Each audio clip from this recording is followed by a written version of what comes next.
Everyone. आज की video में आप लोग देखने वाले हैं आरआरबी ग्रुप डी एग्जाम 18 अगस्त 2022 को पूछे गए तीनों शिफ्ट के जीके, जीएस और साइंस के क्वेश्चन। जैसे कि आप लोगों ने 17 अगस्त 2022 वाले वीडियो में देखा होगा कि एक एक क्वेश्चन पे 4-5 पॉइंट बताए जा रहे थे। बस उसी तरह इस वीडियो में भी आप एक एक क्वेश्चन पे 4-4, 5-5 पॉइंट्स देखने वाले हैं, जो कि आपके लिए काफी यूजफुल रहेंगे। आप लोग इस वीडियो को जब पूरा देख लेंगे तो आप लोगों को खुद लगेगा कि हाँ, इससे रिलेटेड क्वेश्चन एग्जाम में आ सकते हैं या फिर नहीं। इन सभी चीजों को याद करने का सबसे आसान तरीका ये है कि जब आप वीडियो देखें अपने साथ कॉपी और पेन लेके बैठे और सारे पॉइंट्स को लिखते जाएं। तो चलिए अब वीडियो को स्टार्ट करते हैं। यहाँ पे फर्स्ट क्वेश्चन है जाइलम और फ्लोएम से संबंधित। तो देखिए, जाइलम और फ्लोएम ये दोनों ही पौधे में मिलने वाले जटिल स्थायी उत्तक है, जिसमें जाइलम का काम है जल और खनिज लवण का संवहन करना और फ्लोएम का कार्य है भोज्य पदार्थों का संवहन करना। यानी कि फ्लोएम का कार्य है भोज्य पदार्थों को हर दिशा में ट्रांसफर करना। तो अब आप इन दोनों को याद कैसे रखेंगे? तो देखिए, जाइलम में जल वडारा, इसे आप ऐसे याद कर सकते हैं, और फ्लोएम में एफ से फूड होता है, इसे आप ऐसे याद रख सकते हैं। अब देखिए, किसी भी पेड़ या पौधे का संरचना कुछ इस तरह से होता है। इसमें हम लोग पानी कहाँ देते हैं? पानी देते हैं हम लोग जड़ में, यानी कि जल हम लोग देते हैं जड़ के पास में। तो जल यहाँ पे कहाँ से जा रहा है? जल यहाँ नीचे से ऊपर जा रहा है, अपवर्ड में जा रहा है, तो ये ऊर्ध्वाधर हो जाएगा आपका। और अब रहा भोजन, तो भोजन कौन बनाता है? भोजन पत्तियों के द्वारा बनाया जाता है और ये सभी दिशाओं में ट्रांसफर करता है। तो यहाँ पे आप लोगों को जाइलम और फ्लोएम का कार्य समझ में आ गया होगा। नेक्स्ट पॉइंट है पौधों में पाए जाने वाले हार्मोन। तो देखिए, पौधे यानी कि पादप में 5 तरह के हार्मोन पाए जाते हैं। पहला है ऑक्सीन हार्मोन, जो पौधे में वृद्धि के लिए होता है। दूसरा है जिब्रेलिन हार्मोन, जो तने में वृद्धि करता है। तीसरा है एथिलीन, जो फल को पकाने के उपयोग में आता है। अगर आपसे पूछा जाए कि फलों को पकाने के लिए किसका इस्तेमाल करते हैं, तो यहाँ पे फलों को पकाने के लिए एथिलीन का उपयोग करते हैं। चौथा है एबिस्किस, जो कि एक वृद्धि रोधक हार्मोन है, जो कि वृद्धि को रोकता है। अगर पूछा जाए वृद्धि रोधक हार्मोन कौन सा है या फिर पेड़ पौधे की वृद्धि को रोकता कौन है, तो ये है एबिस्किस हार्मोन। और पांचवा यहाँ पे लिखा नहीं है, लेकिन पांचवा है साइटोकाइनिन। ये भी पौधे में वृद्धि से रिलेटेड होता है और ये कलियों वगैरह में वृद्धि करता है। नेक्स्ट पॉइंट है एक अश्व शक्ति कितने के बराबर होता है, यानी कि 1 हॉर्स पावर कितने के बराबर होता है? तो देखिए, एक अश्व शक्ति 746 वाट के बराबर होता है। नेक्स्ट पॉइंट है ब्लीचिंग पाउडर। तो देखिए, ब्लीचिंग पाउडर का रासायनिक सूत्र है CaOCl2। अगर पूछा जाए कि ब्लीचिंग पाउडर कैसे बनाया जाता है, तो देखिए, बुझा हुआ चूना में क्लोरीन Cl2 मिलाने से ब्लीचिंग पाउडर बनता है।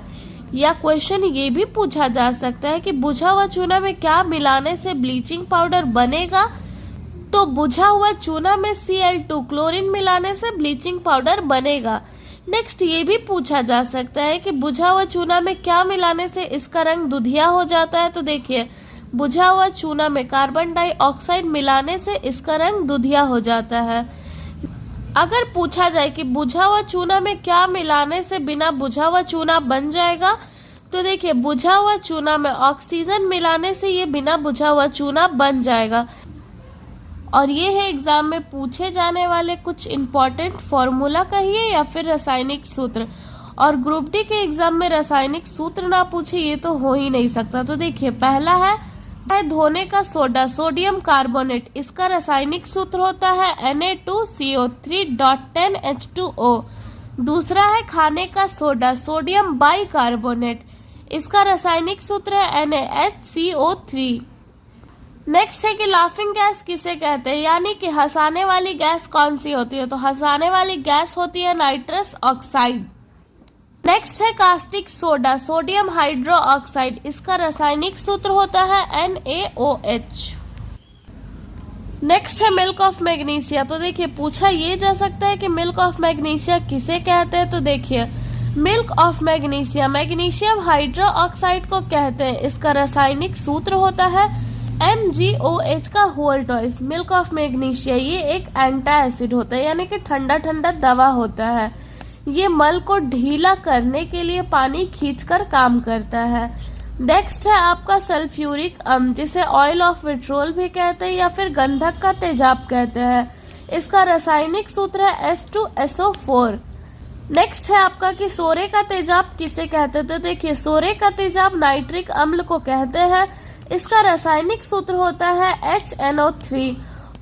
और यहाँ पे और एक इम्पॉर्टेंट चीज ये है कि देखिए, सल्फ्यूरिक अम्ल और नाइट्रिक अम्ल के मिलने से एसिड रेन यानी कि अम्लीय वर्षा होता है। अगर पूछा जाए कि नमक का तेजाब किसे कहते हैं, तो नमक का तेजाब हाइड्रोक्लोरिक अम्ल को कहते हैं। इसका रासायनिक सूत्र होता है HCl। अगर पूछा जाए कि हाइड्रोक्लोरिक अम्ल कहाँ मिलता है, तो ये पेट या अमाशय में मिलता है। नेक्स्ट पॉइंट है अजैविक घटक। तो देखिए, एग्जाम में पूछा गया था कुछ इस तरह से कि इनमें से अजैविक घटक कौन है, जिसमें जैविक घटक का 3 ऑप्शन दिया हुआ था और एक अजैविक घटक मिट्टी, इसको इंग्लिश में सॉइल दिया हुआ था। तो वहां पे अजैविक घटक हो जाएगा आपका मिट्टी। तो देखिए, अजैविक घटक है आपका मिट्टी, हवा और पानी। और जैविक घटक के अंतर्गत में आते हैं जीव जंतु और पेड़ पौधे, यानी कि जिन चीजों में जान है वो जैविक घटक है और जिन चीजों में जान नहीं है वो है अजैविक घटक। नेक्स्ट पूछा गया था खाने का सोडा। तो ये मैं अभी जस्ट बताई, खाने का सोडा सोडियम बाइकार्बोनेट, इसका रासायनिक सूत्र होता है NaHCO3। नेक्स्ट है आपका मैंग्रोव वन। तो पूछा ये गया था कि मैंग्रोव वन कहाँ पाया जाता है। तो देखिए, मैंग्रोव वन यानी कि सुंदर वन, और ये पाया जाता है सबसे अधिक पश्चिम बंगाल में।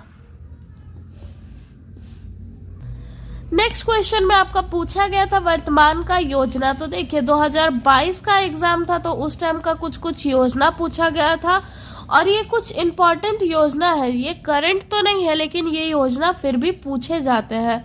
तो देखिए, पहला है यहाँ पे आपका जन धन योजना। इसका शुरुआत हुआ था 28 अगस्त 2014 में।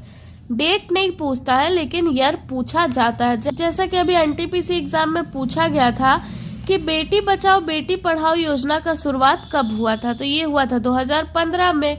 एग्जैक्ट डेट नहीं पूछता है, ईयर पूछता है। तो देखिए, जन धन योजना का शुरुआत हुआ था 28 अगस्त 2014 में। बेटी बचाओ बेटी पढ़ाओ योजना का शुरुआत 22 जनवरी 2015 में हुआ था। आयुष्मान भारत योजना, इसका शुरुआत हुआ था 23 सितंबर 2018 को। जल जीवन मिशन का शुरुआत हुआ था 15 अगस्त 2019 में। और यहाँ पे देखिए, पहला उज्ज्वला योजना ये हुआ था आपका बलिया में 1 मई 2016 को। अगर पूछा जाए कि उज्ज्वला योजना 2.0 कहाँ हुआ था, तो ये हुआ था आपका महोबा में 10 अगस्त 2021 में। ये उज्ज्वला योजना फर्स्ट वाला और सेकंड वाला याद रखिएगा, क्योंकि ये अलग अलग जगह में हुआ था और अलग अलग टाइम पे हुआ था।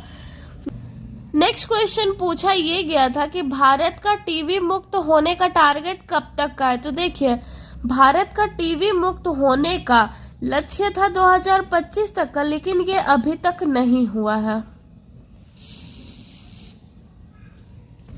नेक्स्ट क्वेश्चन पूछा गया है 8वीं अनुसूची से संबंधित। तो देखिए, अगर पूछा जाए कि 8वीं अनुसूची में मूल संविधान में कितनी भाषाएं हैं और वर्तमान में कितनी भाषाएं हैं, तो देखिए, मूल संविधान में इसमें केवल 14 भाषाएं हैं, लेकिन वर्तमान में इसमें अभी 22 भाषाएं हैं। अगर पूछा जाए कि 15वीं भाषा को कब जोड़ा गया, तो 15वीं भाषा को 21वें संविधान संशोधन के तहत जोड़ा गया और ये 15वीं भाषा थी सिंधी। 16वीं, 17वीं और 18वीं भाषा को 71वें संविधान संशोधन के तहत जोड़ा गया और इसमें था नेपाली, मणिपुरी और कोंकणी भाषा। नेक्स्ट है आपका कि 19वां, 20वां, 21वां और 22वां भाषा को कब जोड़ा गया, तो इन चारों भाषाओं को 92वां संविधान संशोधन के तहत जोड़ा गया। इसमें 4 भाषा है, बोडो, डोंगरी, संथाली और मैथिली। तो अगर 8वीं अनुसूची के बारे में और डीप तरीके से पूछे तो क्वेश्चन यहाँ से आ सकता है। अब देखिए, ये है 6ठी अनुसूची। अगर 8वां अनुसूची पूछा तो मे भी कि 6ठी अनुसूची भी पूछी जाए। तो 6ठी अनुसूची में कौन कौन से 4 राज्य शामिल है, तो देखिए, छठी अनुसूची में असम, मेघालय, त्रिपुरा और मिजोरम ये 4 राज्य शामिल है। अब देखिए, अभी ग्रुप डी एग्जाम का जो डेट निकला था वो अभी पोस्टपोन्ड हो गया, लेकिन इसके एग्जाम में एक साइंस का रासायनिक सूत्र, अनुसूची, भाग, भारतीय संविधान का अनुच्छेद, संविधान संशोधन, मौलिक अधिकार, इनमें से 2-3 क्वेश्चन पूछे जाएंगे। नेक्स्ट क्वेश्चन है सर्वोच्च न्यायालय में मुख्य न्यायाधीश से संबंधित। तो देखिए, सर्वोच्च न्यायालय का कौन सा आर्टिकल है? तो सर्वोच्च न्यायालय का मेन आर्टिकल है आपका 124। सर्वोच्च न्यायालय, इसे इंग्लिश में सुप्रीम कोर्ट कहते हैं। इसका आर्टिकल कौन सा है? तो आर्टिकल है 124। अगर पूछा जाए कि सर्वोच्च न्यायालय का शुरुआत कब हुआ था, तो सर्वोच्च न्यायालय का शुरुआत 1950 में हुआ था। और इसका जब शुरुआत हुआ था ना, उस टाइम पे केवल 8 ही सदस्य थे, जिसमें से एक मुख्य न्यायाधीश था और 7 अन्य न्यायाधीश थे। तो ये टोटल हो गए 8।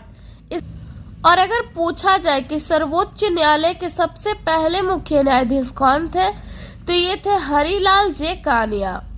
अगर पूछा जाए कि वर्तमान में मुख्य न्यायाधीश के रूप में कौन कार्यरत है, तो देखिए, ऐसे भी पूछा जाता है कि वर्तमान में मुख्य न्यायाधीश 2025 में कौन है, या फिर ये भी पूछा जा सकता है कि 52वें मुख्य न्यायाधीश कौन है। तो अभी वर्तमान में है भूषण राम कृष्ण गवई, और इसके पहले 2024 में 51वें मुख्य न्यायाधीश थे संजीव खन्ना। तो आप 51वें और 52वें इन दोनों मुख्य न्यायाधीश को याद रखिएगा, क्योंकि ये करंट का भी पूछ सकता है और नहीं तो सबसे पहला वाला पूछेगा। और अब अगर पूछा जाए कि मुख्य न्यायाधीश के रूप में सबसे अधिक कार्यकाल अब तक किनका रहा है, तो ये रहा है वाईवी चंद्रचूड़ का, यशवंत विजय चंद्रचूड़ का। अगर पूछा जाए कि सर्वोच्च न्यायालय में सबसे पहली महिला मुख्य न्यायाधीश कौन थी, तो ये थी फातिमा बीबी जी। अगर पूछा जाए कि वर्तमान में सर्वोच्च न्यायालय में कितनी महिलाएं शामिल हैं, तो देखिए, अभी वर्तमान में 4 महिला सर्वोच्च न्यायालय सुप्रीम कोर्ट में जज के रूप में कार्यरत है। क्वेश्चन ये भी पूछा जा सकता है कि अभी वर्तमान में भारत में कितने सुप्रीम कोर्ट है, तो ये है अभी 25। अगर पूछा जाए कि इनमें से नवीनतम कौन है, तो आपका नवीनतम है अमरावती, जो कि 1 जनवरी 2019 को एस्टैब्लिश हुआ है। नेक्स्ट क्वेश्चन पूछा गया है कि पोंगल उत्सव में किसकी पूजा की जाती है। तो देखिए, पोंगल उत्सव में सूर्य भगवान का पूजा किया जाता है और ये मकर संक्रांति वाले दिन ही मनाया जाता है। इसके साथ ही पोंगल उत्सव वाले दिन ही जल्लीकट्टू त्योहार मनाया जाता है। इसमें एक दौड़ते हुए बैल का कुबड़ पकड़ने का प्रयास किया जाता है, और ये सारे उत्सव या त्योहार कहिए, ये तमिलनाडु राज्य से संबंधित है। अगर पूछा जाए कि ओणम त्योहार किस राज्य से संबंधित है, तो ये केरल राज्य से संबंधित है। अगला है छठ पूजा। तो देखिए, छठ पूजा बिहार राज्य का काफी लोकप्रिय त्योहार है।